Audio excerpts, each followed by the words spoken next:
Next to president हुरैल सुख, दोनों देशों के डेलीगेट्स, मीडिया के साथियों, नमस्कार।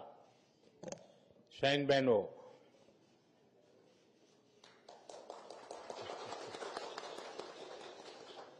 राष्ट्रपति हुरैल सुख और उनके डेलीगेशन का भारत में स्वागत करते हुए मुझे बहुत प्रसन्नता हो रही है।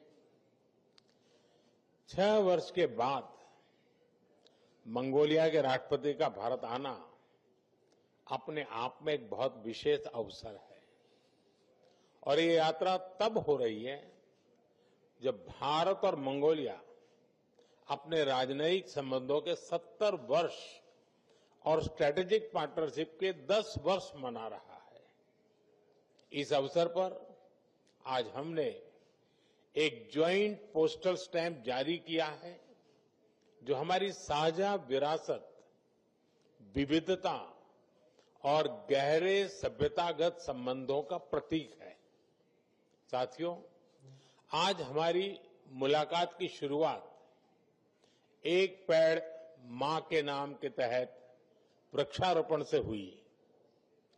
राष्ट्रपति हुरैल सुख ने अपनी स्वर्गीय माताजी के नाम पर जो वटवृक्ष लगाया है वो आने वाली कई पीढ़ियों तक हमारी गहरी मित्रता और पर्यावरण के प्रति हमारी साझा प्रतिबद्धता का प्रतीक रहेगा। फ्रेंड्स, 10 साल पहले मेरी मंगोलिया यात्रा के दौरान हमने आपसी साझेदारी को स्ट्रेटेजिक पार्टनरशिप का रूप दिया था। पिछले एक दशक में इस पार्टनरशिप के हर आयाम में नई गहराई आई है, नया विस्तार आया है। हमारा रक्षा और सुरक्षा सहयोग भी लगातार मजबूत हो रहा है। ट्रेनिंग कार्यक्रमों से लेकर दूतावास में डिफेंस अटैचे की नियुक्ति तक हमने कई नई पहल की है। मंगोलिया के सीमा सुरक्षा बलों के लिए भारत नए कैपेसिटी बिल्डिंग प्रोग्राम भी प्रारंभ करेगा। फ्रेंड्स, वैश्विक मुद्दों पर हमारा दृष्टिकोण हमारे साझा मूल्यों पर आधारित है। अंतर्राष्ट्रीय मंचों पर हम करीबी साझेदार हैं। हम दोनों देश फ्री, ओपन, इंक्लूसिव और रूल बेस्ड इंडो पैसिफिक का समर्थन करते हैं।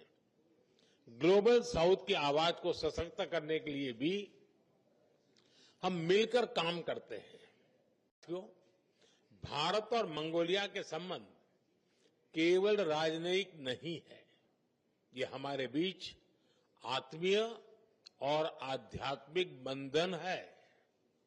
हमारे संबंधों की असली गहराई और व्यापकता हमारे पीपल टू पीपल टाइज में दिखाई पड़ती है।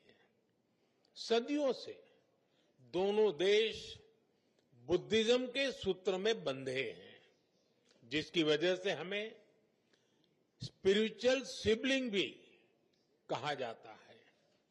आज इस परंपरा को और प्रगाढ़ बनाने और इन ऐतिहासिक संबंधों को नई ताकत देने के लिए हमने कई महत्वपूर्ण निर्णय लिए हैं।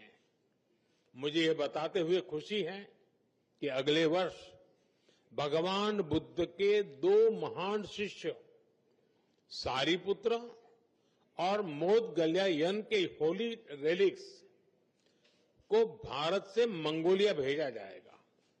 हम गंदन मॉनेस्ट्री में एक संस्कृत शिक्षक भी भेजेंगे ताकि वहां के बौद्ध ग्रंथों का गहराई से अध्ययन किया जा सके और प्राचीन ज्ञान परंपरा को आगे बढ़ाया जा सके।